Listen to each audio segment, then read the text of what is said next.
On May 13-14, we see the closing of the chapter of the constellation Aries, the lamb or ram, the sacrifice of the Lord on our behalf. And we enter into the constellation Taurus, reflecting the Lord coming down to both rescue and judge. And on May 13 and 14, the sun will pass the star asterism, which marks the eastern border of Taurus. And progressing on the ecliptic from bottom to top, it will first pass the Pleiades, the cluster representing the seven churches, and then the Hyades cluster, the five wise or congregated. And in this snapshot of the 13th, you can see the moon, which will be the first sliver, the expected first sliver, because it's only 2%, will have already met up with Venus, and it's going to conjunct with Mercury to then progress to the area called the celestial silver gate. And underneath this PowerPoint presentation, all the conjunctions and all the events which are going to happen in Taurus during the course of the 2 weeks are listed, and you can already sneak peek if we are going to still be here. I'm going to cover them by then.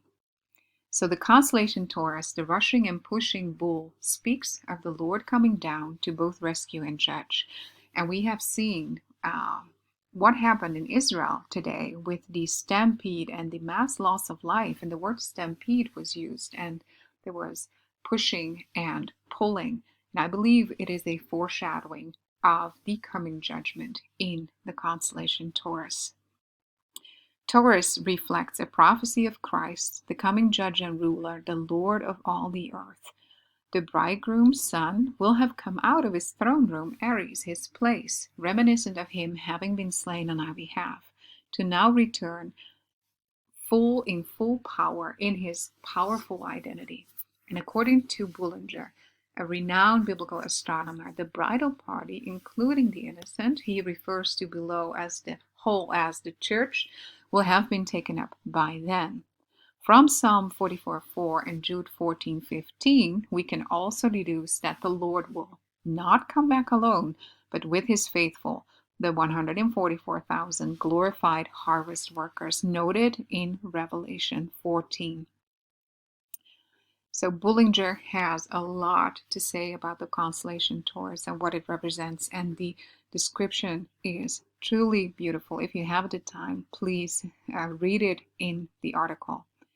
And I added a portion on the Hyades cluster, its biblical meaning, and its ties to Genesis 49:10, but also the connection between Taurus, the female reproductive system, but also the vaccine, because the word vaccine means off the cow, and it is associated with golden calf worship, like we shared before, but also with Taurus, the beast.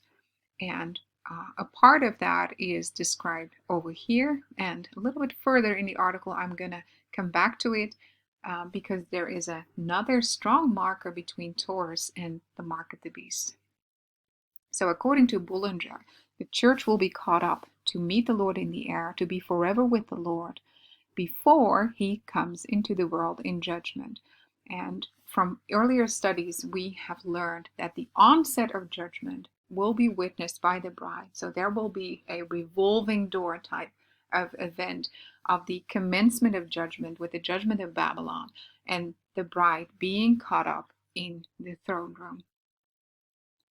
So when we see the sign of Taurus, we understand that by the time full judgment commences, the snare of tribulation is snapped. The church, meaning the bridal party, the faithful and the innocent, will be with Jesus, safe from all judgment. There's a lot written in Scripture that the Lord will not come alone in judgment, and we can find that in the book of Jude, but also in the Psalms, that the Lord will come back with his saints, and multiple references to this claim are noted in the article. This image gives you a little bit more context of the area in the heavens we are speaking about, because this is where the conjunction of Uranus and the Sun is currently taking place.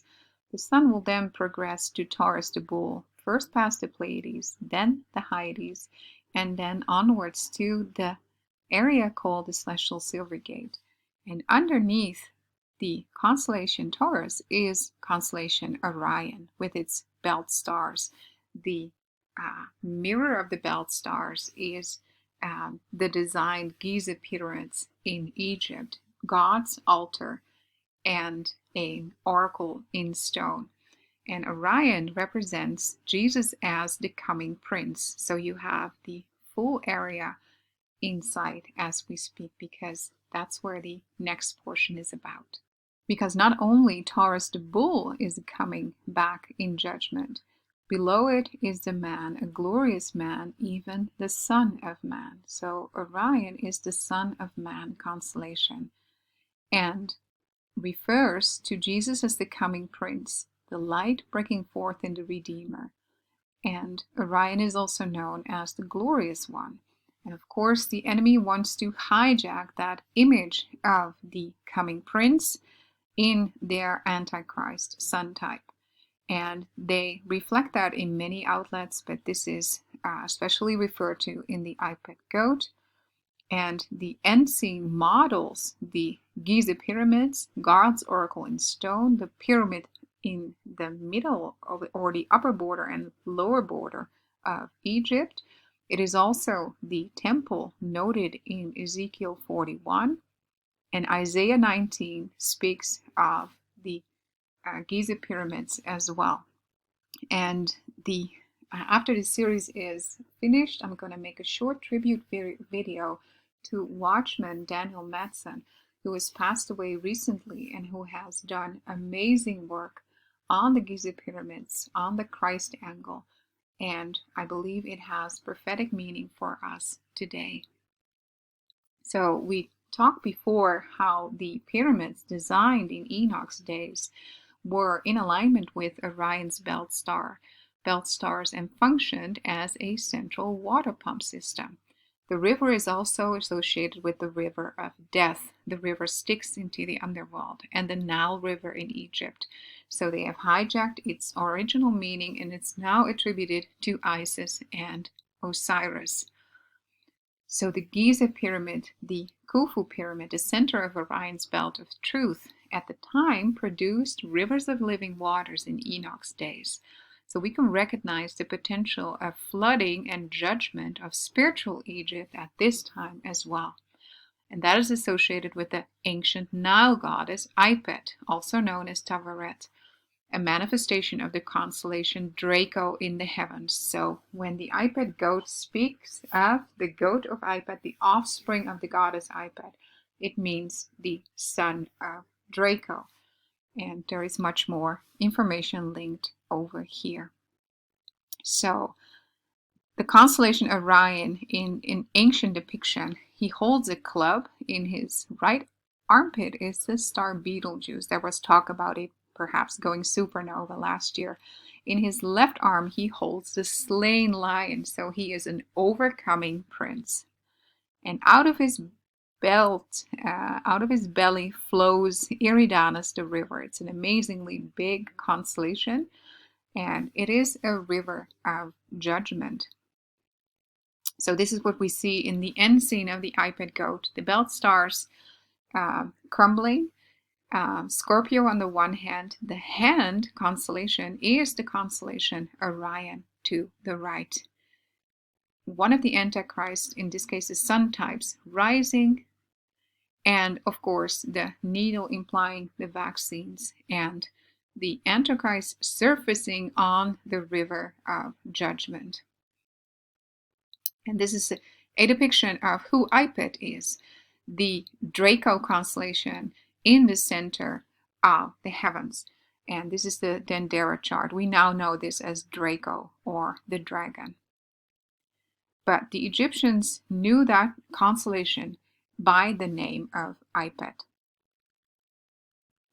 So the pictures show that the coming prince is no mere animal, but a man, a mighty, triumphant, glorious prince. And of course, it is being given a decoy by the enemy. When the Lord comes in judgment, he also comes to rescue, because the judgment of God, the first portion of the tribulation, is also surrounded with mercy.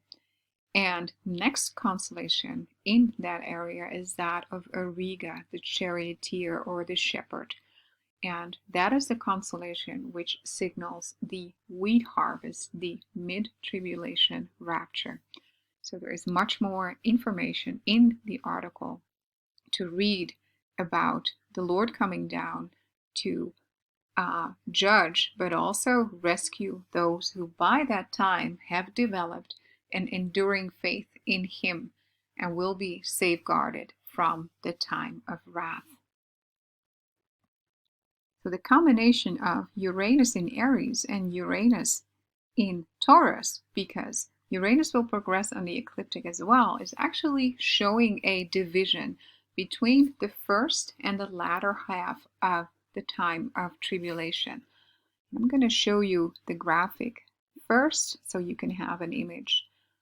So this is a beautifully designed graphic by Watchman Louis Vega, and he shares with us how the planet Uranus is making retrograde loops first within the constellation Aries to then enter the constellation Taurus. And if you decide to read the articles and read his findings, maybe we can add another insight since the time of its publication, because we can see a division in between the constellations Aries and Taurus, this being the first part of the tribulation or the judgment of the Lamb, Jesus, and this being the wrath of God. So this is a much more severe time of judgment. I recommend you to read the amazingly interesting study and complementary graphic from Watchman Louis Vega on the interrelation between Uranus, the ruler of Aquarius, the man with the water jar, with both constellations, Aries and Taurus, and the historic correlations with Antichrist-inspired rulership, as well as potential ties with the future mark of the beast. So we shared before how the bull or golden calf is associated with idolatry, but also with the vaccines and the genetic alteration leading up toward the mark of the beast, which will not be distributed until after the tribulation midpoint. But there is a connection between the word vaccine, meaning of the cow, and the idolatrous golden calf worship, in addition to the people's impatience and self-will, which led them to trust their idols instead of trusting God for provision, health, and safety. And the irreversible genetic corruption as the outworking of the coming mark of the beast, which will likely be introduced by means of transdermal dissolvable vaccine distribution, again, vaccine, vash, of the cow, that matches the bull or beast correlation of Taurus, both in time and nature, as well as the bull being associated to financial markets, so the financial economic aspects of the beast system. So within the patterns the author describes, I also recognize a division between the first half of the tribulation, which is the judgment of the Lamb or the Ram, and that is known as the seals judgment, as well as the subsequent, much more severe time frame of the wrath of God. And that is marked by Uranus, by the retrogrades of Uranus in the constellation Taurus. So on its linear trajectory through the heavens, the clock mark of Uranus, the end of it points to the constellation Hyades, because in 2028, 7 years from now, that is where the looping of Uranus ends. And I think that is a marking in the heavens of the linear end of the time of tribulation, knowing that in between, times and laws will be manipulated called the time of perplexity.